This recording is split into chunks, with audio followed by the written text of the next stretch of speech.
दोस्तों, संजय राउत ने अब तक शायद यही सोचकर जमानत याचिका नहीं लगाई थी कि कोर्ट उन्हें इतनी जल्दी बेल नहीं देगी। राउत को पता था कि जो आरोप उन पर लगे हैं उसके बाद तो कोर्ट गिरफ्तारी के तुरंत बाद किसी भी कीमत पर जेल से रिहाई नहीं देगी।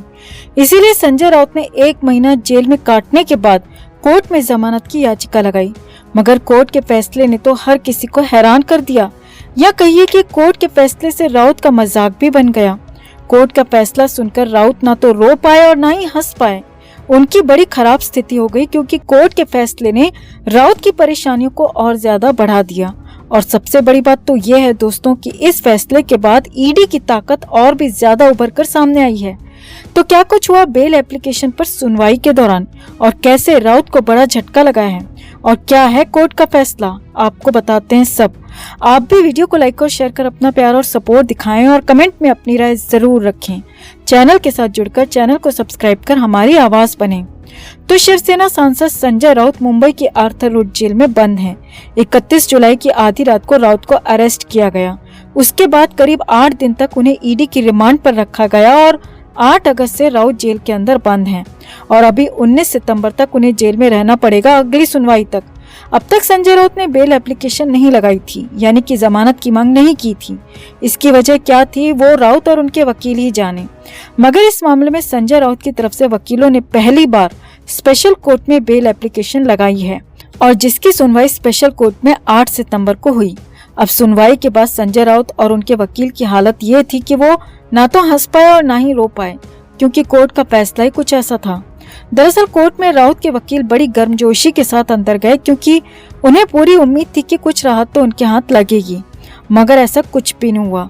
सूत्रों की माने तो कोर्ट की तरफ से संजय राउत के वकील की हर दलील को सुना गया। संजय राउत के वकील ने कोर्ट में हर वो बात कही जिससे राउत को जमानत मिलना तय माना जा रहा था। वकील ने कोर्ट में बताया कि संजय राउत पर जो भी आरोप लगाए गए हैं वो फर्जी और बेबुनियाद हैं। उनका पात्रा चावल घोटाले से कोई भी लेना देना नहीं है।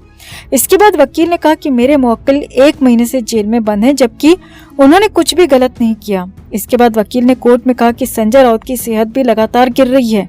वो जेल में ना तो सो पा रहे हैं और ना ही खा पा रहे हैं। अगर वो बिना किसी गुनाह के और ज्यादा दिन जेल में रहे तो उनके साथ कोई अनहोनी भी हो सकती है। यानी कि यहाँ पर संजय राउत के वकील ने सीधे सीधे संजय राउत की सेहत को लेकर कुछ ज्यादा ही आशंका जता दी।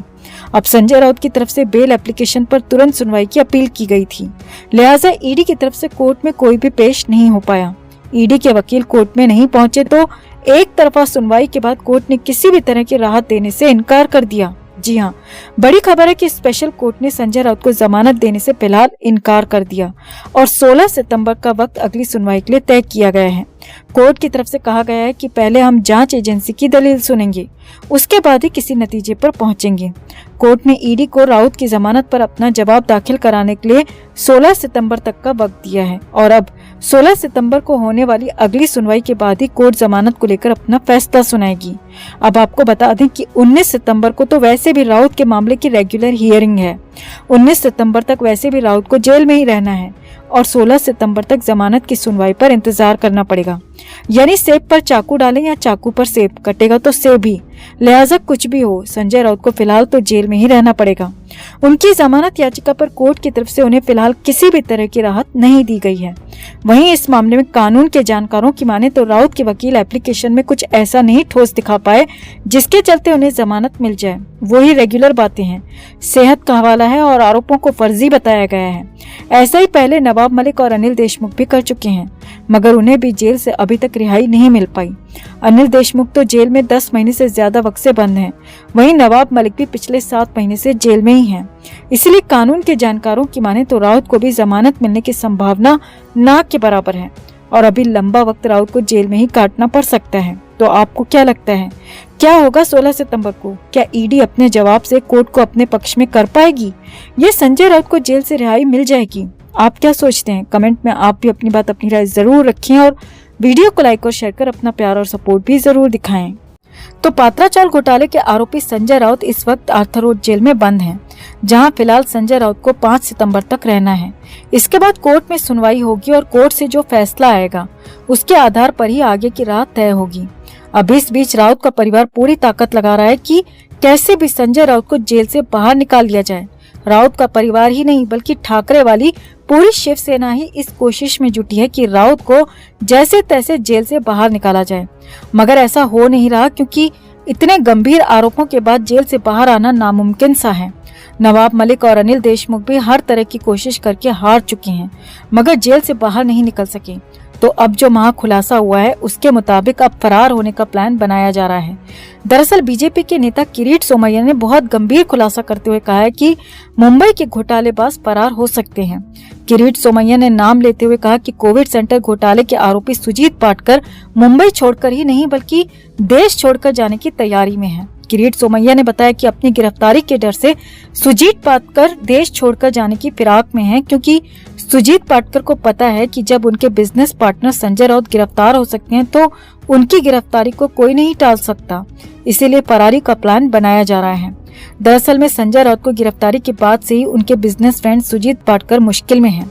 बीजेपी के पूर्व सांसद किरीट सोमैया ने सुजीत पाटकर पर गंभीर आरोप लगाए हैं। सोमैया ने उन पर कोरोना केंद्र के ठेके पर भ्रष्टाचार का आरोप लगाया है। सोमैया ने यह भी दावा किया है कि इस भ्रष्टाचार के मामले में अगले 5 से 6 दिनों में जांच तेज हो जाएगी और गिरफ्तारियां भी शुरू हो जाएंगी। किरीट सोमैया ने मीडिया से बातचीत में कहा है कि सुजीत पाटकर भले ही अभी खुश हैं क्योंकि कोर्ट की तरफ से सुनवाई की तारीख को आगे बढ़ा दिया गया है, मगर सुजीत पाटकर अच्छी तरह जानता है कि उसकी गिरफ्तारी अगले 1 हफ्ते के अंदर अंदर हो जाएगी। लिहाजा सुजीत पाटकर जेल जाने से बचने के लिए बड़ा प्लान बना रहा है। किरीट सोमैया ने कहा, मैंने आजाद मैदान थाना पुलिस से इस बारे में लंबी चर्चा की है और उनको कहा है कि वो सुजीत पाटकर पर अपनी कड़ी नजरें बनाकर रखें, क्योंकि सुजीत पाटकर फरार होने की प्लानिंग में है। सोमैया ने पुलिस को कहा है कि मेरे सोर्सेस के मुताबिक सुजीत पाटकर मुंबई ही नहीं बल्कि देश छोड़कर जाने की साजिश रच रहा है, और अगर एक बार वो देश छोड़कर चला गया तो उसे पकड़ना कितना मुश्किल हो जाएगा ये सब जानते हैं। इसीलिए सुजीत पाटकर पर निगाहें रखने की जरूरत है। अब यहाँ किरीट सोमैया ने नाम तो नहीं लिया दोस्तों, मगर संजय राउत की तरफ भी इशारा करते हुए कहा कि सुजीत पाटकर के परम मित्र भी जेल में तंग आ चुके हैं। कहीं ऐसा न हो कि सुजीत पाटकर खुद तो फरार हो ही, वहीं साथ ही साथ अपने परम मित्र को भी इस देश से बाहर लेकर उड़ जाए, और अगर ऐसा हो गया तो न सिर्फ मुंबई पुलिस बल्कि महाराष्ट्र की सरकार के लिए भी बहुत बड़ा कलंक होगा। और जो ईडी इतने दिनों से जांच कर रही है, छापेमारी कर रही है, सबूत जुटा रही है, उनकी मेहनत भी बेकार चली जाएगी। किरीट सोमैया का कहना है कि इसीलिए मैंने पुलिस से आग्रह किया है कि जेल में जो भी सुजीत पाटकर के मित्र बंद हैं, उन पर भी कड़ी नजर रखी जाए, उनकी चौकसी को और ज्यादा बढ़ा दिया जाए। यहाँ आपको बता दें कि कोरोना सेंटर घोटाले के मामले में आजाद मैदान थाना पुलिस स्टेशन में शिवसेना सांसद संजय राउत के कारोबारी मित्र सुजीत पाटकर और 3 अन्य के खिलाफ मामला दर्ज किया गया है। बीजेपी के पूर्व सांसद किरीट सोमैया ने इस मामले में 100 करोड़ रुपए की हेराफेरी के गंभीर आरोप लगाए हैं, और सोमैया ने कोविड सेंटर घोटाले में सुजीत पाटकर के बिजनेस फ्रेंड की इन्वॉल्वमेंट पर भी शक जाहिर किया है। इसीलिए सोमैया का कहना है कि दोनों ही देश से फरार होने की तैयारी में हैं। इसीलिए एक की जेल के बाहर और दूसरे की जेल के अंदर चौकसी को बढ़ाने की जरूरत है।